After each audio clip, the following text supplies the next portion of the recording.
Hello students, last lecture में हमने पढ़ा था इनइक्वलिटीज़। और इनइक्वलिटीज़ में हमने उससे पहले वाले लेक्चर में हमने इनइक्वलिटीज़ स्टार्ट किया था जिसमें हमने M G M H M पढ़ा था। और मैं 2 लेक्चर से कंटिन्यू इस बात पे स्ट्रेस डाल रहा हूँ कि M G M H M काफ़ी इम्पोर्टेंट है। तो वो एक बेसिक टूल की तरह है हमारे पास पूरे मैथमेटिक्स में जिसका यूज़ होगा, तो उस पर अच्छी कमांड होनी चाहिए। और उसके बाद हमने weighted M G M H M देखा था। ठीक है, तो आज पहले कुछ क्वेश्चंस करते हैं, फिर 1-2 इनइक्वलिटी और बची है वो कंप्लीट करेंगे। ठीक है, तो इसमें फर्स्ट क्वेश्चन है, if A plus B plus C equals to 3 और हमें प्रूव करना है ये।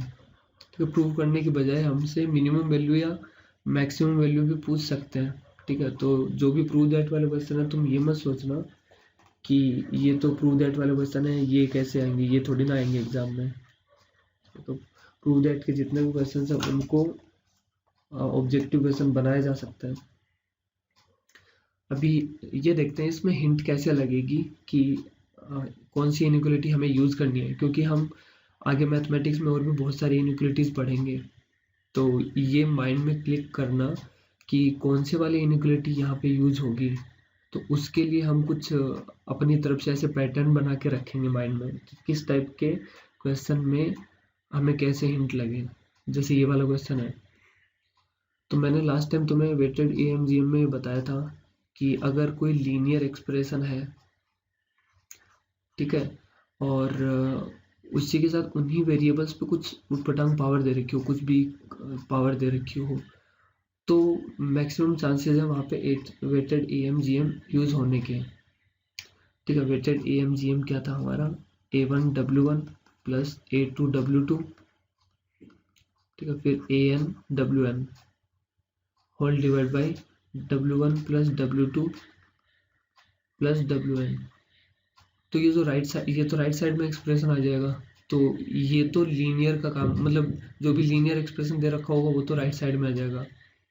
और फिर जो पावर वाले जैसे ये वाला एक्सप्रेशन है जिन पे उटपटांग पावर होगी वो इधर राइट साइड में आ जाएंगे। A1 की पावर W1, A2 की पावर W2, ठीक है, फिर AN की power WN whole power W1 plus W2 plus WN। तो यही इनइक्वलिटी ध्यान में रख के हमें एक जो चीज़ हमें गिवन है वो तो हमारी इन दोनों में से किसी एक पे आ जाएगी। जैसे लीनियर गिवन है तो वो तो यहाँ पर आ जाएगा, और जो हमसे पूछा है वो हमें यहाँ पर लाना है। ये दोनों चीज़ यूज हो जानी चाहिए, मतलब जो गिवन है वो यूज हो जाना चाहिए और जो हमें पूछा है वो यहाँ पे क्रिएट हो जाना चाहिए।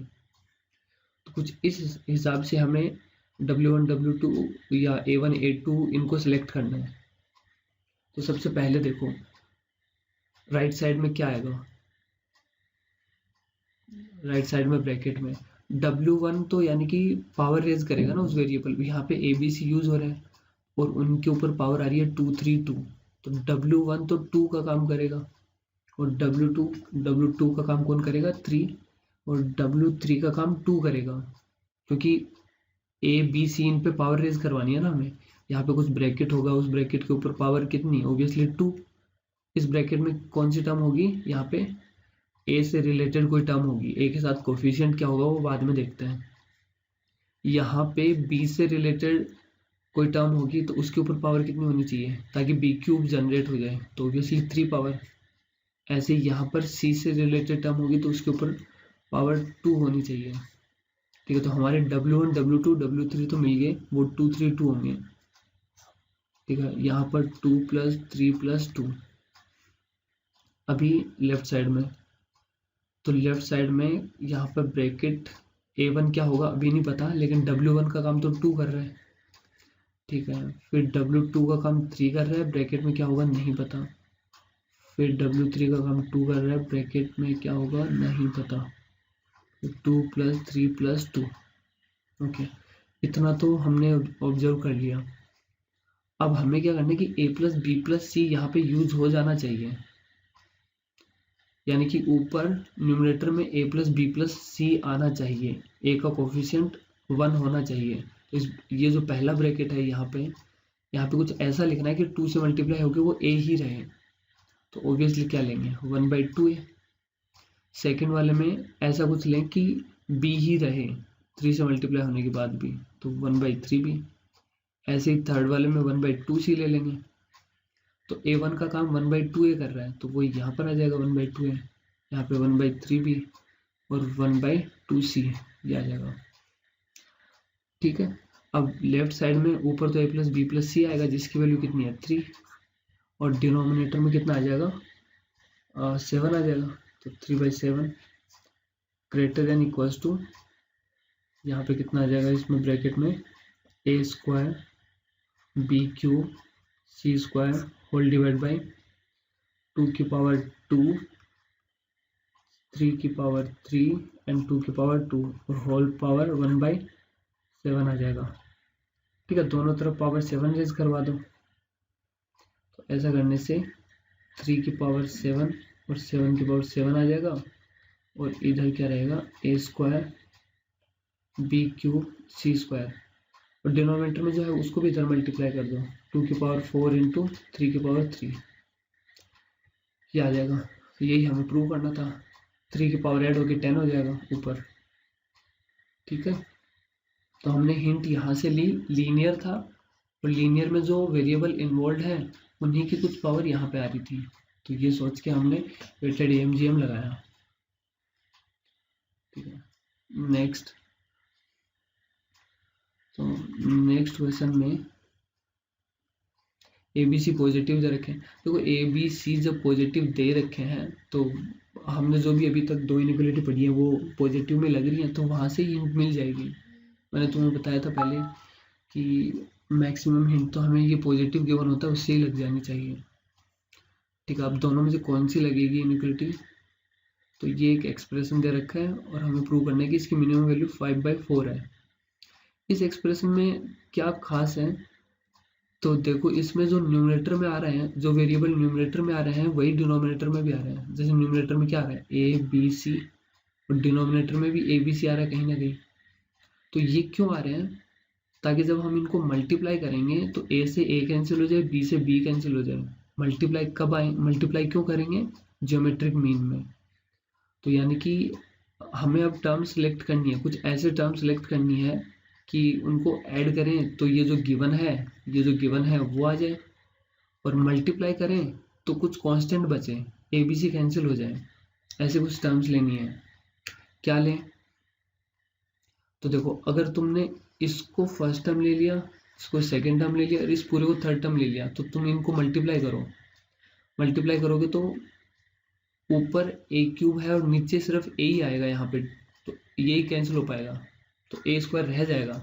तो यानी कि अब कहने का मतलब क्या है कि ऐसी टर्म्स लेनी है कि डिनोमिनेटर में a 3 बार आए, तभी तो a³ बन पाएगा ना वो। तो डिनोमिनेटर में a 3 बार आना चाहिए। अब कैसे आएगा, तो उसके लिए देखते हैं, कुछ अप्रोच लगाते हैं। जैसे ऐसे कर सकते हैं कि हम ये वाली जो टर्म है उसको हम ऐसे लिख लें 1/2a प्लस c/2a, तो जैसे 2 बार तो आ गया।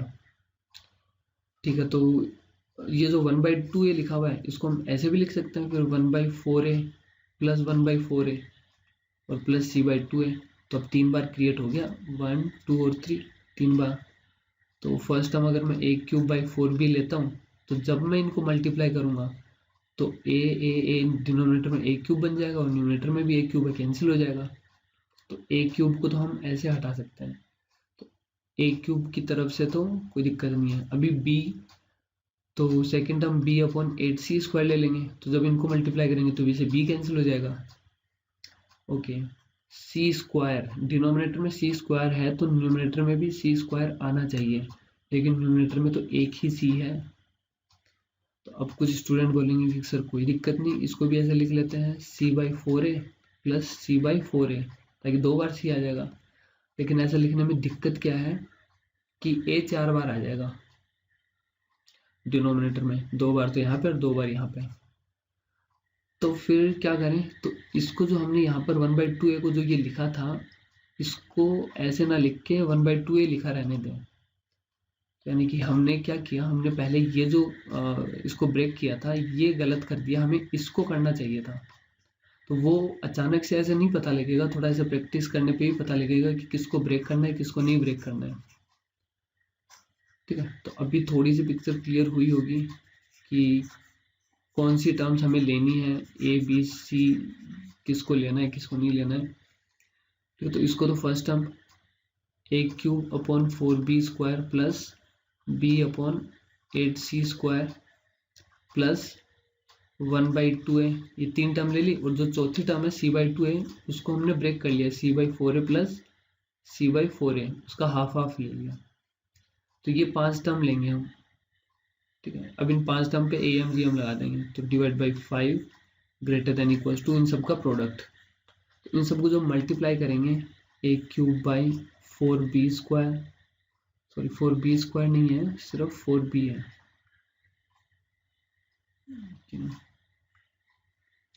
Into b/8c² into 1/2a into c/4a into c/4a whole power 1/5 दिया जाएगा। ओके, राइट साइड में क्या बन जाएगा, a ये a³ से कैंसिल, b से कैंसिल, और c² से c ये कैंसिल, ऊपर बचेगा 1 और डिनोमिनेटर में बचेगा 4 8 2 4 4। ओके, तो ये 2 की टोटल पावर कितनी हो जाएंगी, 2 की पावर 2, 2 की पावर 3, 2 की पावर 1, 2 की पावर 2, 2 की पावर 2, टोटल कितनी पावर होगी, 5 6 6 4 10, तो 2 की पावर 10 हो गया और 1/5 बाहर लगा है। ठीक है, अब ये जो एक्सप्रेशन है, ठीक है, इसको जब तुम ऐड करोगे तो इसी के इक्वल ही आएगा ये, क्योंकि हमने इसी को तो ब्रेक करके ये लिखा है। तो मैं यहाँ पे ये लिख सकता हूँ a³/4b plus b/8c² plus 1 plus c whole divide by 2। ठीक है, और होल डिवाइड बाई ये 5 आ जाएगा। अब इस 5 को क्रॉस मल्टीप्लाई कर दो, तो 5/2 की पावर 10/5, तो 2 की पावर 2 हो जाएगा, यानी कि 4 आ जाएगा। तो यही हमें प्रूव करना था, यहाँ पे वो रिक्वायर्ड आ जाएगा जो भी था। ठीक है, हो जाएगा ये प्रूव, अब समझ में आया होगा। Next, if a b c d are positive, देखो ये फिर हिंट दे रहा है हमें, a real number then a/b plus b/c plus c/d plus d/a belongs to the interval. इसकी रेंज बतानी है। देखो ऊपर ABCD आ रहा है, नीचे भी ABCD आ रहा है, कैंसिल आउट हो जाएगा, कोई दिक्कत ही नहीं है इसमें। तो हम a/b plus b/c plus c/d plus d/a, इस पे AMGM लगा देते हैं, सब वेरिएबल कैंसिल हो जाएंगे, a/b into b/c into c/a into a/ क्या था, a/b b/c c/d था यहाँ पे, d/a whole rays to power 1/4। ये ब्रैकेट में हो गया 1 हो गया, 4 इधर मल्टीप्लाई होगा तो आ जाएगा 4 a/b plus b/c plus d/a। तो इसकी मिनिमम वैल्यू आ जाएगी 4। तो मैक्सिमम कितनी आएगी, मैक्सिमम इन्फिनिटी, तो 4 से इन्फिनिटी आ जाएगी। ठीक है, नेक्स्ट है फॉर एनी पॉजिटिव नंबर्स, देखो पॉजिटिव तो हर जगह ही आ जाता है, positive numbers a and b prove that. ठीक है, ये प्रूव करना है, तो ये तो बहुत ही सिंपल है, ये चीज़ तो बार बार आ रही है, a प्लस 1/a, इस पे AMGM लगा दो, ग्रेटर देन इक्वल्स टू कितना हो जाएगा, a into 1/a raise to power 1/2। तो a प्लस a कितना आ जाएगा, greater than equals to 2, square कर दो, तो a प्लस 1/a का whole square greater than equals to 4। अच्छा, यहाँ पे मैं ये बोला ना कि स्क्वायर कर दो, तो वो चीज़ ध्यान रहनी चाहिए कि हम स्क्वायर तभी कर रहे हैं जब दोनों तरफ पॉजिटिव नंबर्स हैं। अगर एक तरफ नेगेटिव एक तरफ पॉजिटिव होता तो ऐसे स्क्वायर नहीं कर सकते थे। ठीक है, ओके, उसके बाद अच्छा ठीक है, अब ऐसे ही तुम इस पे अप्लाई कर दो, तो सिमिलरली बोल सकते हैं b प्लस 1/b का whole square greater than equals to 4। इन दोनों इनइक्वलिटी को ऐड कर दो, अब क्योंकि दोनों इनइक्वलिटी का साइन जो है वो सेम रखना है तुम्हें, ऐसे नहीं कि तुम ये 4 जो है वो b plus one by B के होल स्क्वायर में ऐड कर दो और a plus one by A का होल स्क्वायर इधर वाले 4 में ऐड कर दो, तो वो गलत हो जाएगा। ठीक है, इनइक्वलिटी का साइन सेम रखना, मतलब यहाँ पे ऐसे ही लिखना है a plus one by A का होल स्क्वायर, तभी इन दोनों इनइक्वलिटी को ऐड कर सकते हैं हम। ठीक है, उल्टा पुल्टा साइन करके ऐड मत कर देना। Next question, if A B C are distinct positive numbers then prove that.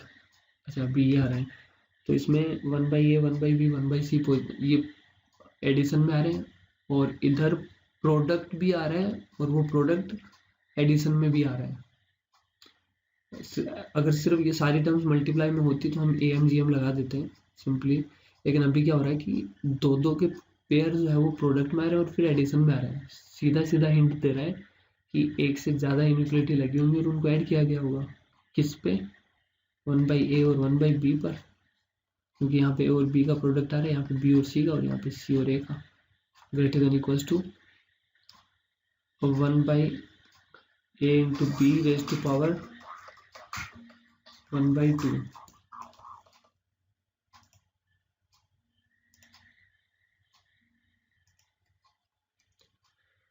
Okay, तो सिमिलरली हम बी और सी पे भी अप्लाई कर सकते हैं। तो उससे पहले इसको क्रॉस मल्टीप्लाई कर दो, तो यह जाएगा 1/a plus 1/b greater than equals to 2√ab आ जाएगा यहाँ पे। और ए और बी पे लगाया, ऐसे ही बी और सी पे लगाएंगे तो यह आ जाएगा 2/√bc, फिर 1/c plus 1/a greater than equals to 2/√ca। अब इन सबको ऐड कर दो। इन सबको जब ऐड करोगे तो लेफ्ट साइड में 1/a 2 बार आ जाएगा, तो ये सब 2 बार आएंगे, 1/a भी 1/b भी और 1/c भी। और राइट साइड में 2/√ab plus 2/√bc plus 2/√ca ये आ जाएगा। ठीक है, 2 कैंसिल कर दो दोनों तरफ से, तो 1/a plus 1/b plus 1/c greater than equals to 1/√ab 1/√bc plus 1/√ca ये आ जाएगा। ठीक है, हो गया प्रूफ। तो अगर एग्जाम में ऑब्जेक्टिव में पूछना होगा तो तुम्हें ये दे सकते हैं कि if A B C are distinct positive numbers then which one of the following is correct, और इसी टाइप की सिमिलर इनइक्वलिटीज दे देंगे तुम्हें। अच्छा, यहाँ पर इक्वलिटी होल्ड नहीं होगी। ओके, तो ये हमने ध्यान नहीं दिया। इक्वलिटी होल्ड क्यों नहीं होगी? क्योंकि 1/a 1/b के इक्वल नहीं हो पाएगा, यानी कि a b के इक्वल नहीं हो पाएगा, क्योंकि क्वेश्चन में गिवन है डिस्टिंक्ट है, तो इसलिए सिर्फ ग्रेटर देन आया। तो जहां जहां पे भी हमने इक्वल टू वाला सिंबल लिया है वो नहीं आएगा। ठीक है, तो सिर्फ इनइक्वलिटी रहेगी यहाँ पे। ओके, नेक्स्ट है if P Q R belongs to R plus positive again and 27 PQR greater than P plus Q plus R whole raised to power 3 and this। ठीक, ये जो एक्सप्रेशन है इसको ध्यान से देख लो तुम लोग, ये बहुत जगह पे इस टाइप का एक्सप्रेशन तुम्हें मिलेगा। इस टाइप के एक्सप्रेशन में क्या होता है ना कि जो इनइक्वलिटी हम जानते हैं उसके ऑपोजिट इनइक्वलिटी लगी हुई रहती है यहाँ पे। जैसे जैसे मान लो कि हमें पता है कि 4 ग्रेटर देन इक्वल्स टू 2, ये हमें पता है। या फिर तुम 4 और 2 के बजाय चलो मान लेते हैं, थोड़ी देर के लिए मान लेते हैं कि a greater than equals to b, ये हमें पता है कि ये होगा, ये हमेशा ही होल्ड होता है। मान लो कि कोई ये इनइक्वलिटी है, थोड़ी देर के लिए मान लो कोई आइडेंटिटी है ये कि a जो है वो b से हमेशा ही ग्रेटर होता है। अब तुम्हें क्या बोलेंगे कि किसी क्वेश्चन में कि let b is greater than equals to a then find, और कुछ दे देंगे तुम्हें बी और ए से रिलेटेड। अब तुम्हें बी और ए को देखते ही याद आ जाना चाहिए कि अरे बी और ए में तो हमने तो ये रिलेशन पढ़ा है कि ए हमेशा बी से बड़ा होता है, जबकि यहाँ पे दे रखा है B is greater than A, but इनके बीच में एक इक्वल टू भी लगा है। इसका क्या मतलब है? मतलब ऊपर वाले में देखते हैं पहले, इसमें इसका क्या मतलब है कि ए जो है वो या तो बी से बड़ा हुआ है या उसके इक्वल होगा, और नीचे वाला जो है, जो क्वेश्चन में दे रखा है, उन्होंने क्या बोला है कि बी या तो ए से बड़ा है या इक्वल है। अब हमें पता है कि बी ए से बड़ा तो हो नहीं सकता, क्योंकि हमने तो जो आइडेंटिटी पढ़ रखी है उसके अकॉर्डिंग ए बी से बड़ा होता है। तो दूसरा क्या है, यहाँ पे इक्वल टू होगा, हाँ तो वो होल्ड हो सकता है। तो इस क्वेश्चन में जो ये इन्फॉर्मेशन दे रखी है वो क्या बताना चाह रहा है कि बी जो वो ए के इक्वल है। ठीक है, तो कई बार ये इस टाइप की इन्फॉर्मेशन गिवन होती है क्वेश्चन में इनडायरेक्ट फॉर्म में। तो इसमें देखते हैं हमारे क्वेश्चन में कैसे यूज हो रहा है ये। देखो यहाँ पे पी क्यू आर प्रोडक्ट में है और इधर सम में है। तो सम और प्रोडक्ट अगर आ रहा हो तो ए एम जी एम आ रहा होगा, मतलब किस पे लगाएंगे A M G M, P plus Q plus R पे, मतलब पी क्यू आर पे, whole divide by 3 greater than equal to इनका product p into Q into R raise to power 3। p plus Q plus R की अच्छा अभी तो कोई value नहीं गिवन है, ठीक है, तो सॉरी ये 3 नहीं, पावर 1/3। दोनों तरफ अब क्यूब कर दो, p plus Q plus R की power 3 whole divide by 27 greater than equal to P Q R. 27 से मल्टीप्लाई कर दो, p plus Q plus R की power 3 greater than equal to 27 P Q R. ठीक है, ये चीज जो है वो तो हमें पता है कि ऐसा होता है, अगर पी क्यू आर पॉजिटिव होंगे तो ये होगा, हमेशा ही होल्ड होगा for all P Q R belongs to R plus. P Q R की हर पॉजिटिव वैल्यू के लिए ये हमेशा होल्ड होगा। जबकि क्वेश्चन में क्या दे रखा है, क्वेश्चन में दे रखा है कि 27 पी क्यू आर जो है वो ग्रेटर देन इक्वल टू है p plus Q plus R की पावर 3 से। तो ये वही केस आ गया कि ये हमें पता है, जबकि क्वेश्चन में उल्टा दे रखा है। हमें पता है कि p plus Q plus R की whole power 3 27 P Q R से लेस देन तो हो नहीं सकता, कभी इक्वल टू हो सकता है। ठीक है, तो यहाँ पे ये जो इनइक्वलिटी दिया वो क्या देना चाहते हैं, वो ये देना चाहते हैं कि अच्छा यहाँ पे इक्वलिटी कब होल्ड होगी, ये जो अभी हमने ये फाइंड किया है, जो मैं 4 स्टार लगा रहा हूँ, इसमें इक्वलिटी कब होल्ड होगी, इक्वल कब होंगे ये। तो जो नंबर हमने लिए हैं वो सारे इक्वल होंगे, यानी कि p equal to Q equal to R. ठीक है, तो इस क्वेश्चन में वो क्या कहना चाहता है कि यहाँ पे इक्वलिटी होल्ड करवानी पड़ेगी तुम्हें। तो इक्वलिटी कब होल्ड होगी, जब p equal to Q equal to R होगा। तो ये इंफॉर्मेशन वो इनडायरेक्ट वे में इस फॉर्म में दे रहा है। ठीक है, ये तुम्हें कई सारे क्वेश्चन में मिल सकता है आगे भी। यहाँ पे पी क्यू और आर इक्वल होंगे। अब पी क्यू आर की वैल्यू क्या होगी, उसके लिए उन्होंने एक और इक्वेशन दिया ही है, इसमें पुट करो पी क्यू आर। तो ये हो जाएगा 3p plus 4p plus 5p equal to 12। यहाँ से कितना आ जाएगा, 5 और 4 9 3 12। तो p की वैल्यू 1 आ जाएगी। ठीक है, तो q भी उतना ही आ जाएगा और r भी उतना ही आ जाएगा। अब हमसे पूछा क्या है, find the value of P Q की पावर 4 प्लस r की पावर 5। ठीक है, तो कितना आ जाएगा ये, 1 1 1 है तो 3 आ जाएगा आंसर। ठीक है, next, if a b c are positive real numbers then prove that 1 plus a into 1 plus b into 1 plus c whole raised to power 7 greater than 7 raised to power 7 a raised to power 4। ये IIT 2004 का question है, तो ये काफी अच्छा question है, थोड़ा सा ट्रिकी है। इसमें देखो इनिशियली तो हम ये ढूंढने जाएंगे कि कुछ एडिशन में आ रहा हो और जो टर्म्स एडिशन में आ रही है उनका प्रोडक्ट आ रहा हो, बट यहाँ पे ऐसा नहीं है। यहाँ पे ये अगर मैं इसको एक टर्म लेता हूँ, इसको दूसरी टर्म और इसको तीसरी टर्म, तो ये एडिशन में आनी चाहिए थे ना, यहाँ पर तो ये प्रोडक्ट में आ रही है। तो 1 प्लस ए 1 प्लस बी 1 प्लस सी पे ए एम जी एम तो नहीं लगा सकते और ए एम एच एम भी नहीं लगा सकते, तो फिर और क्या कर सकते हैं, एडिशन में आनी चाहिए। तो इनको एडिशन में लाने के लिए हम ये कर सकते हैं कि, और देखो यहाँ पे 7 जैसा कुछ आ रहा है, पावर 7 आ रही है, दोनों तरफ पावर 7 आ रही है, तो इसका मतलब ऐसा कुछ रहा होगा कि इधर 1/7 आ रहा हो जीएम लगाते टाइम। और फिर जब दोनों तरफ पावर 7 रेज करेंगे तो इधर पावर 7 आ जाएगा। इस टाइप का मतलब तुम थोड़ा ऐसे सोच सकते हो। तुम 7 कब आएगा, जब 7 टर्म होंगी। 7 टर्म कब आएंगे, तो यहाँ पर तो 3 ही टर्म दिख रही है, एक ये एक ये एक ये। तो तुम क्या करो, इनको मल्टीप्लाई कर दो, 1+a को, 1+b को और 1+c को। तो इन दो टर्म को इन दो टर्म से मल्टीप्लाई करोगे तो 4 टर्म आएंगे, फिर उन 4 टर्म को इन 2 से मल्टीप्लाई करोगे तो 8 टर्म हो जाएंगे टोटल। तो 8 टर्म आ जाएंगे, तो 7 के कुछ तो आस पास आएंगी। मल्टीप्लाई करोगे तो क्या आएगा, 1+a+b+c प्लस ab+bc+ca+abc। ये तुम खुद से मल्टीप्लाई करके देख लेना, ऐसा कुछ आएगा। Raise to power 7 greater than 7^7, a⁴, b⁴, c⁴। अब मतलब हमें ये प्रूव करना है।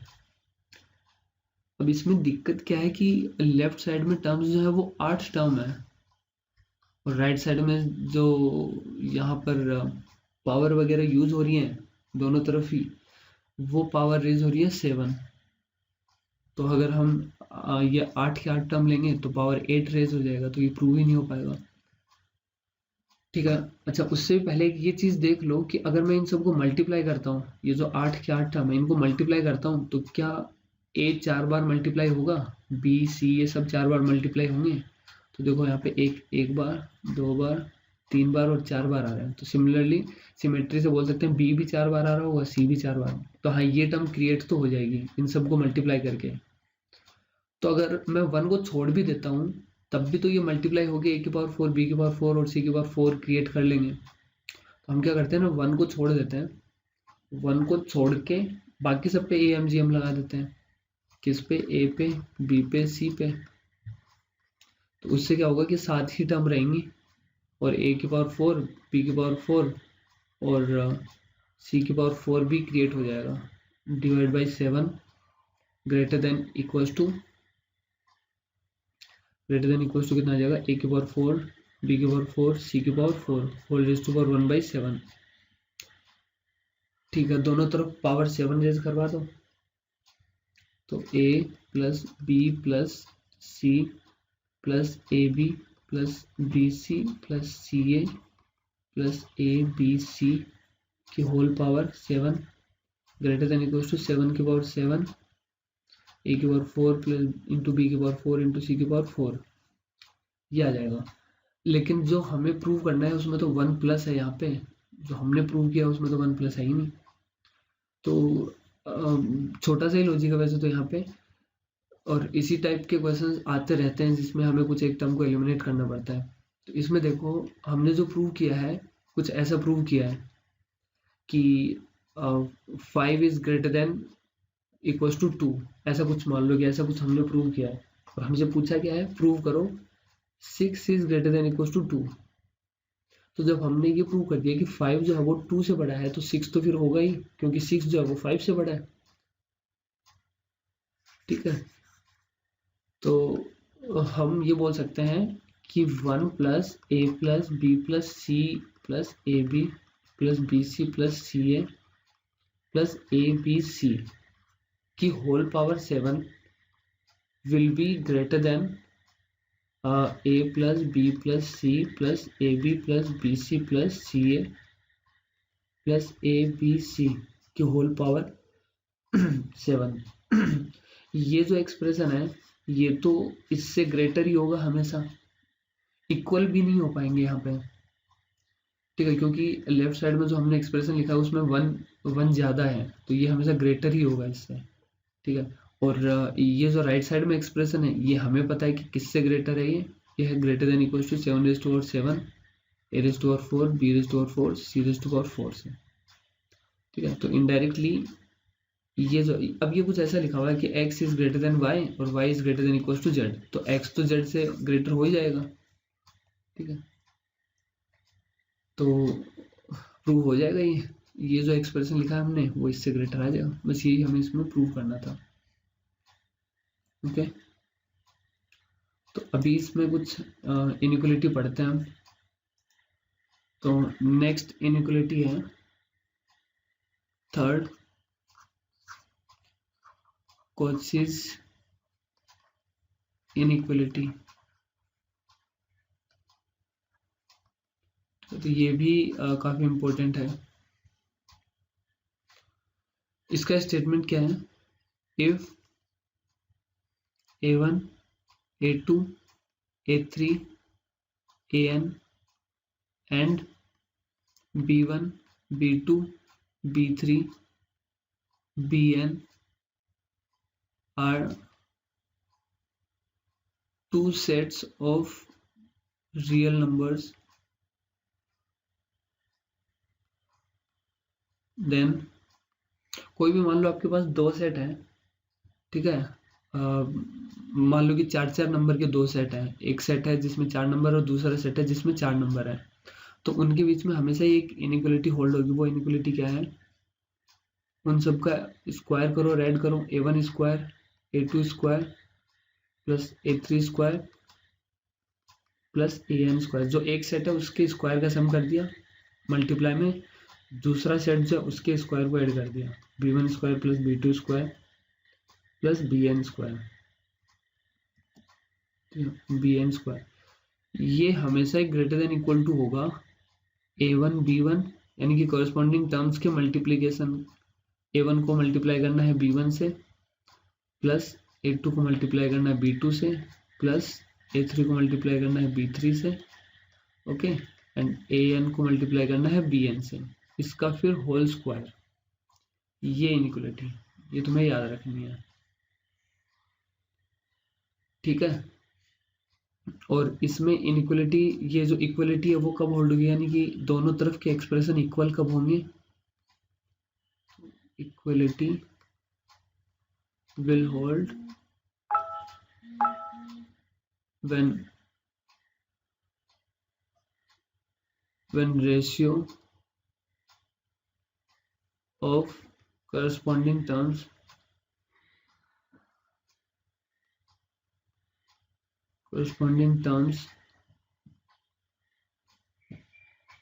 is equal, ठीक है।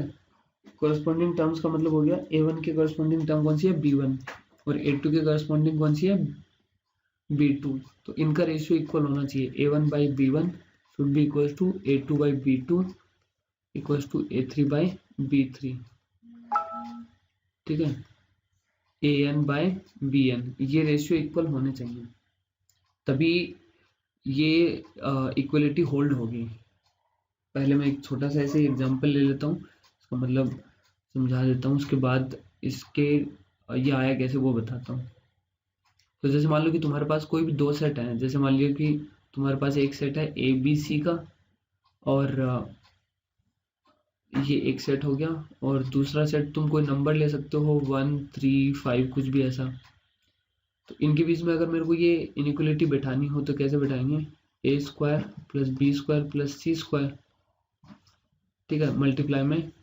अब कोई बोलेगा कि हम इसको ऐसे भी तो लिख सकते हैं 1 square plus 5 square plus 3 square, कोई दिक्कत नहीं है, लिख सकते हो, कोई भी दिक्कत नहीं है। बट फिर करना क्या है तुम्हें? राइट साइड में जब तुम मल्टीप्लाई करो तब भी कॉरस्पॉन्डिंग टर्म्स को करना। A को 1 से प्लस B को 5 से, तो 5B यहाँ पे आ जाएगा, प्लस C को 3 से, 3C का होल स्क्वायर। अब कोई बोलेगा कि सर मैं इसको 1 स्क्वायर 3 स्क्वायर 5 स्क्वायर लिख सकता था, तो डिफरेंस क्या हुआ ऊपर वाला लिखने में और नीचे वाला लिखने में? क्योंकि इधर तो अब मैं ऐसे लिख दूंगा A plus 3B plus 5C का होल स्क्वायर, कोई डिफरेंस नहीं है, दोनों सेम है, कोई भी दिक्कत नहीं है। तो फिर मतलब हमने अलग अलग क्यों लिखा, क्या जरूरत है?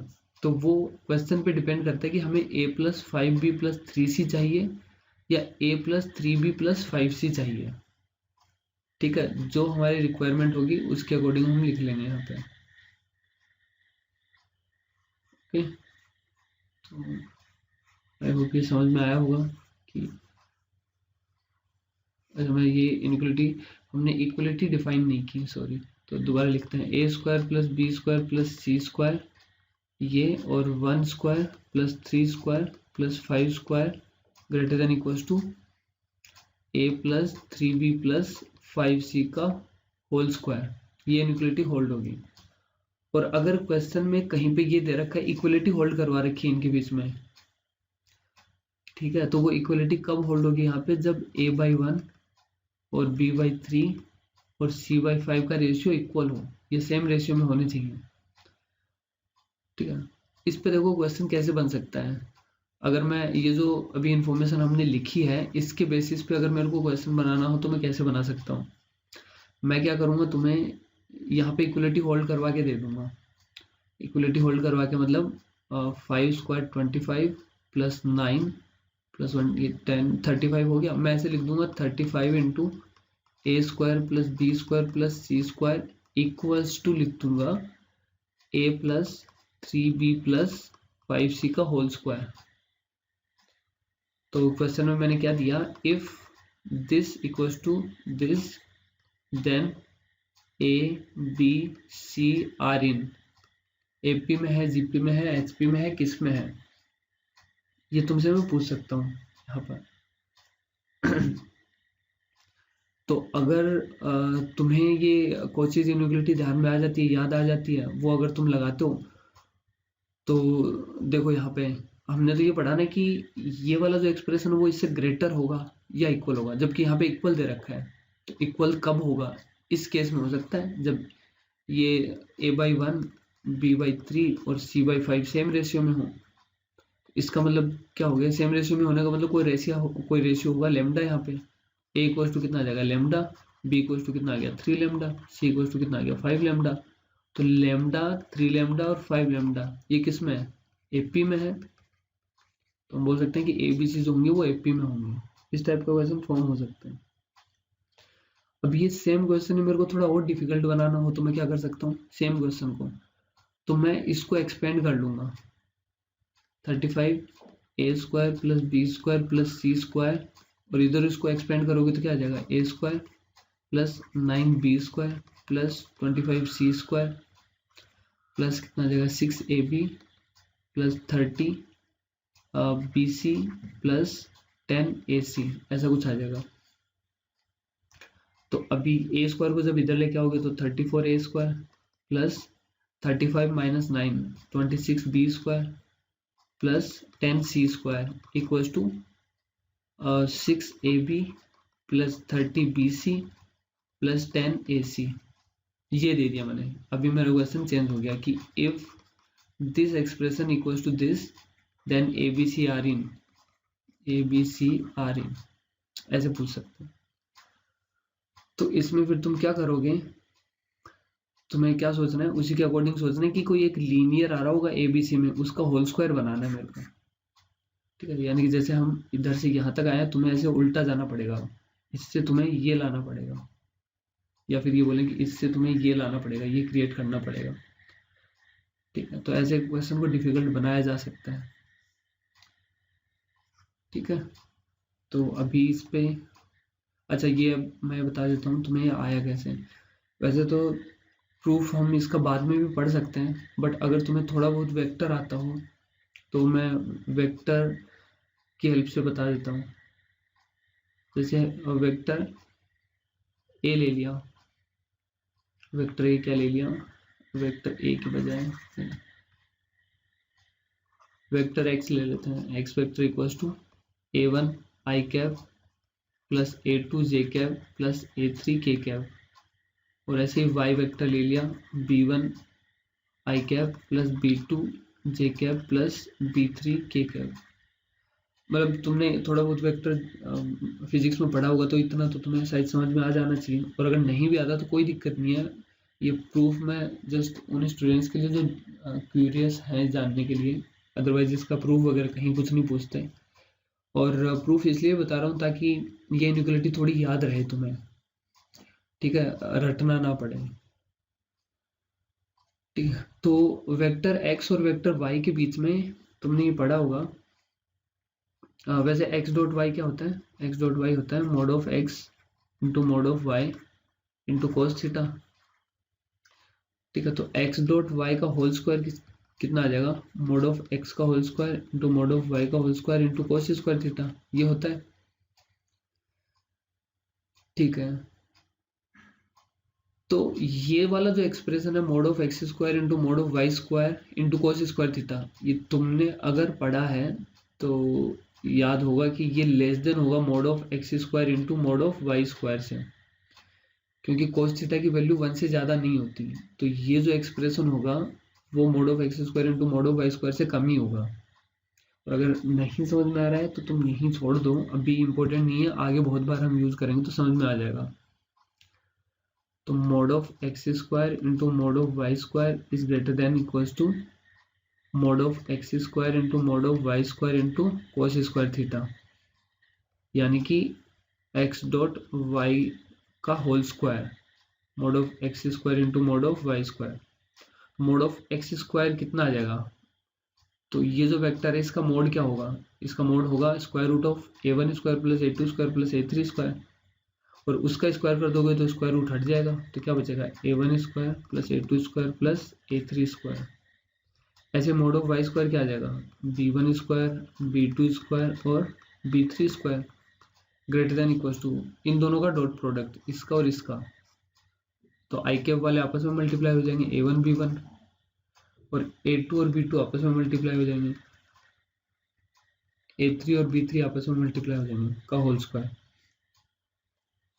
ठीक है, अब यहाँ पर ये बात आती है कि ये इक्वल कब होंगे, ये वाला जो एक्सप्रेशन है वो इक्वल कब होगा, तो इक्वल तब होगा जब कोस स्क्वायर थीटा की वैल्यू 1 हो, और कोस स्क्वायर थीटा की वैल्यू 1 कब होगी, जब थीटा 0 होगा या पाई होगा, मतलब पाई मतलब 180 डिग्री, किसी को अगर नहीं पता हो तो पाई मतलब 180 डिग्री, या तो थीटा की वैल्यू 0 डिग्री हो या 180 डिग्री हो, यानी कि कोस स्क्वायर थीटा क्या होना चाहिए, कोस स्क्वायर थीटा होना चाहिए 1, यानी कि cos theta equal two plus minus 1, तो वो 0 डिग्री पे या 180 डिग्री पे आता है। तो अभी ये भी पढ़ेंगे हम ट्रिग्नोमेट्री में सारी चीज़ें। ठीक है, तो दो वेक्टर के बीच में एंगल 0 डिग्री होने का मतलब क्या हो गया, ये वेक्टर x हो गया, तो वेक्टर y किधर होना चाहिए, वो भी इसी सेम डायरेक्शन में होना चाहिए, इधर ही वेक्टर y भी, तो ये तो हो गया 0 डिग्री होना। अब 180 डिग्री होने का मतलब, 180 डिग्री होने का मतलब अगर ये x वेक्टर है तो y वेक्टर किस डायरेक्शन में होना चाहिए, इस डायरेक्शन में होना चाहिए, ये y वेक्टर होगा, तब इनके बीच में एंगल जो 180 डिग्री आ जाएगा। ठीक है, तो इनकी टेल, मतलब जब भी हमें एंगल फाइंड करना होता है तो हम क्या करते हैं, दोनों की टेल को ज्वाइन करते हैं, तो इसको y वाले को उठा के यहाँ पुट कर देंगे इधर, इनके बीच का एंगल कितना आएगा 180 डिग्री। तो जब भी दो वेक्टर के बीच में एंगल 0 डिग्री हो या 180 डिग्री होता है तो उनको बोलते हैं पैरेलल वेक्टर्स। ठीक है, और पैरेलल वेक्टर्स में क्या होता है कि आई कैप, जे कैप और के कैप के जो भी कंपोनेंट्स होते हैं वो सेम रेशियो में होते हैं। मतलब जैसे एक्स वेक्टर है आई कैप प्लस 2 जे कैप प्लस 3 के कैप, तो अगर मैं कोई दूसरा वेक्टर लिखता हूँ y, इसी को 2 से मल्टीप्लाई करके 2 आई कैप प्लस 4 जे कैप प्लस 6 के कैप, तो हम बोलेंगे कि ये वेक्टर और ये वेक्टर पैरेलल है। ठीक है, या फिर हम यहाँ से ऑब्जर्व कर सकते हैं कि इनके जो कंपोनेंट्स हैं आई कैप वाले कंपोनेंट्स का रेशियो क्या है 1/2, जे कैप वालों का 1/2, के कैप वालों का भी 1/2 है, देख सकते हो 3/6, 2/4, 1/2। तो अगर कंपोनेंट सेम रेशियो में होते हैं तो हम बोलते हैं पैरेलल है, या अगर वो पैरेलल है तो उनके कंपोनेंट सेम रेशियो में होंगे। ठीक है, तो यहाँ पर ये वाला जो एक्सप्रेशन है वो हमें क्या बता रहा है कि मोड ऑफ वेक्टर x और वेक्टर y पैरेलल है तो उनके कंपोनेंट सेम रेशियो में होंगे। सेम रेशियो में होने का मतलब a1 upon b1 equals to a2 upon b2 equals to a3 upon b3, ये होगा। तो इक्वलिटी यहाँ पे कब होल्ड होगी, जब इक्वलिटी विल होल्ड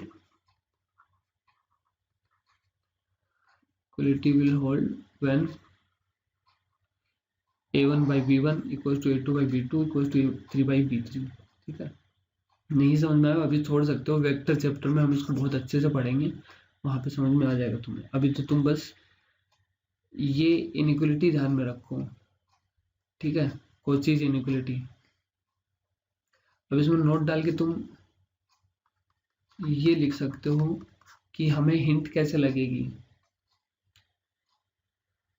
ठीक है, कि ये यूज करना है। तो इसमें देखो, इस इनइक्वलिटी में एक तरफ जो है वो स्क्वायर वाली टर्म्स हैं, दोनों तरफ इधर तुम देख सकते हो, और दूसरी तरफ जो है जो टर्म्स यहाँ पे थी A1 B1 उनका प्रोडक्ट आ रहा है। तो क्वेश्चन में क्या होगा ना कि B1 B2 B3 की जगह पे मैक्सिमम टाइम कोई न्यूमेरिकल वैल्यू होगी।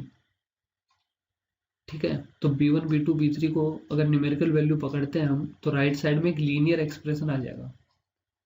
तो एक तो लीनियर एक्सप्रेशन होगा और उन्हीं वेरिएबल्स को लेके, जैसे A1 वेरिएबल हो गया, A2 वेरिएबल हो गया, उन्हीं वेरिएबल्स को लेके लेफ्ट साइड में स्क्वायर बना होगा, स्क्वायर वाली टर्म होंगी, स्क्वायर टर्म्स का एडिशन आ रहा होगा। ठीक है, तो उससे हम हिंट ले सकते हैं। तो जिसको नहीं समझ में आ रहा है, चलो क्वेश्चन से समझ में आ जाएगा। तो इस नोट में तुम क्या लिखोगे, नोट में लिख लेना, if question contains a linear expression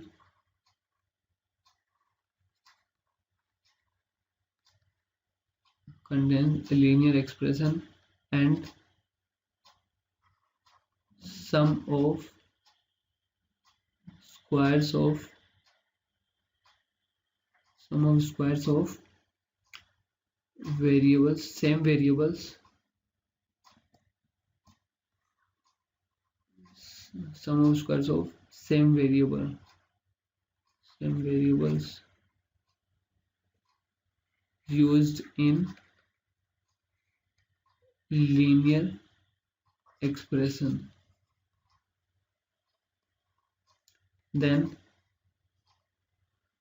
Cauchy's inequality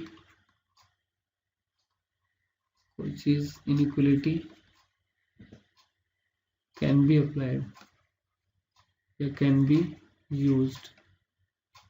ठीक है, तो तुम्हें इसमें किस टाइप के क्वेश्चन बनाए जा सकते हैं, कोई एक लीनियर एक्सप्रेशन की वैल्यू दे देंगे और फिर उस लीनियर एक्सप्रेशन में जो भी वेरिएबल इन्वॉल्व हैं उनके स्क्वायर का सम की मिनिमम या मैक्सिमम वैल्यू पूछ सकते हैं। ठीक है, जैसे एक क्वेश्चन लेते हैं, if x y z belongs to R such that, जब कुछ भी एक लीनियर एक्सप्रेशन ले लिया, x plus 2y plus z equals to 10। ठीक है, 2x ले लो, ठीक है, कोई फर्क नहीं पड़ता, कुछ भी एक्सप्रेशन ले सकते हैं। 2x plus 2y plus z equals to 10 ले लिया, एंड अब मैं क्या करूंगा, x y और z के स्क्वायर्स की कोई टर्म लूंगा। ठीक है, और sorry such that a square 2x plus 2y plus z equals to 10, then find minimum value of, कोई भी एक्सप्रेशन ले सकते हैं, X square Y square Z square में, तो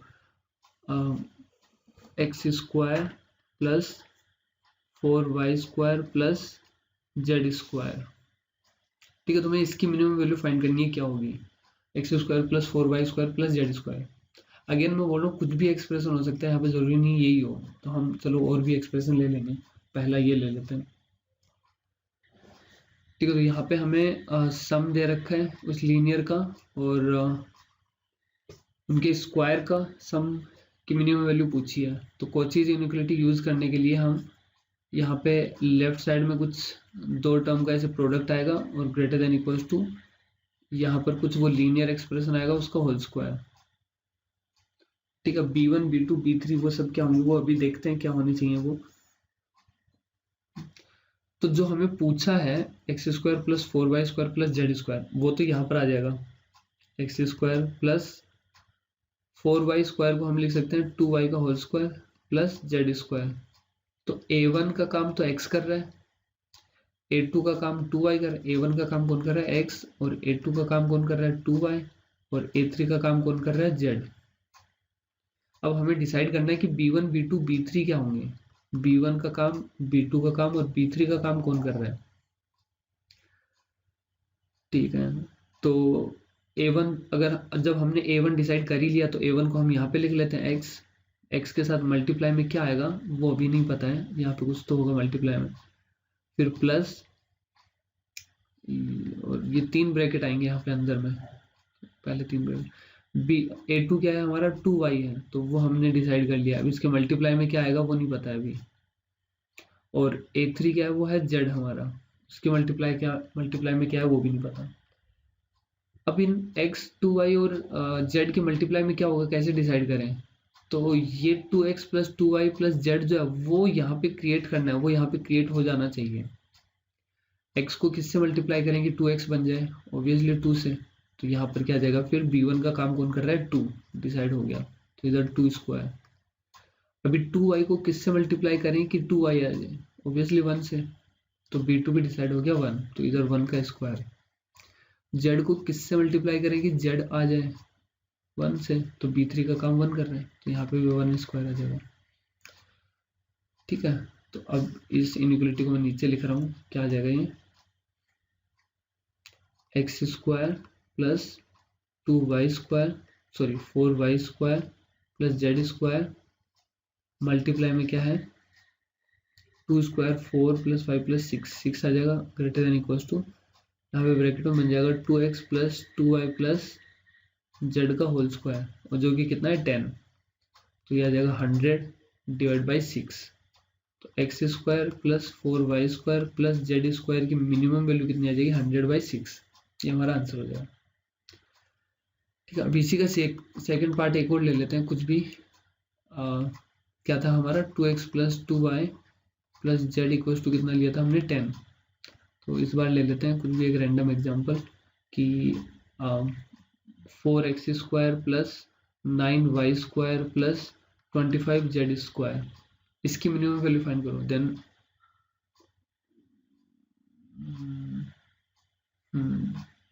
यहाँ पे देन के बाद में लिख लेना, then find minimum value of this expression. ठीक है, एक मिनट में इसको थोड़ा सा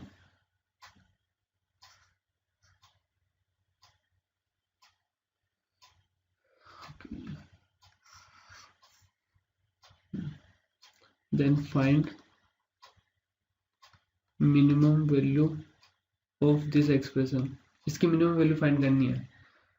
ओके, तो वापस वैसे ही स्टार्ट हो गए हम। हमें 4x स्क्वायर चाहिए, तो 4x स्क्वायर को हमने लिख लिया 2x square plus 3y square plus 5z square, ये लिख लिया। ये यहाँ पे आना चाहिए। b1 b2 b3 डिसाइड नहीं है हमारे, is greater than equals to. ठीक है, यहाँ पे क्या आ जाएगा 2x, b1 क्या होगा अभी नहीं पता। फिर यहाँ पे आ जाएगा 3y, b2 नहीं पता अभी। यहाँ पे आ जाएगा 5z, फिर इसका होल स्क्वायर। ओके, b1 का स्क्वायर यहाँ पे आएगा प्लस b2 का स्क्वायर यहाँ पे आएगा, b3 का स्क्वायर यहाँ पे आएगा। b1 हमें ऐसा सिलेक्ट करना है कि 2x आ जाए, तो 1 लेंगे, तो 1 स्क्वायर। b2 हमें ऐसा लेना है कि 2y आ जाए, तो क्या लेंगे 2/3, 3 से 3 कैंसिल हो जाए, 2y आ जाए, तो 2/3 का होल स्क्वायर। फिर b3 क्या लेंगे ताकि z आ जाए, तो 1/5, तो यहाँ पे आ जाएगा 1/5 का स्क्वायर। बस अब सिंपल, ये तो हमारा रिक्वायर्ड ही है। और यहाँ पे मल्टीप्लाई में क्या आ जाएगा 1 plus 4/9 plus 1/25 greater than equals to. इसको जब तुम सिंप्लीफाई करोगे तो ये 2x plus 2y plus z आ जाएगा, यानी कि 10, तो यहाँ पे आ जाएगा 100। ठीक है, अब इससे डिवाइड कर दो, तो हमारा आंसर क्या हो जाएगा 100 whole divide by 1 plus 4/9 plus 1/25, बस ये हमारा आंसर हो जाएगा। ये मिनिमम वैल्यू है, ये तुम आप खुद से फाइंड करो। ठीक है, इसी क्वेश्चन को अगर मेरे को उल्टा बनाना होगा, उल्टा बनाने का मतलब मैं इस बार if a b c belongs to R such that a square plus b square plus c square equals to 25, then find। जैसे मैंने इस बार क्या किया, मैंने स्क्वायर वाली टर्म्स का इंफॉर्मेशन दे दिया और तुमसे लीनियर के बारे में पूछ लूंगा। Then find maximum value of find maximum value of a plus 2b plus 3c, कुछ ऐसा पूछ लिया मैंने। इसकी मैक्सिमम वैल्यू बताओ कितनी होगी।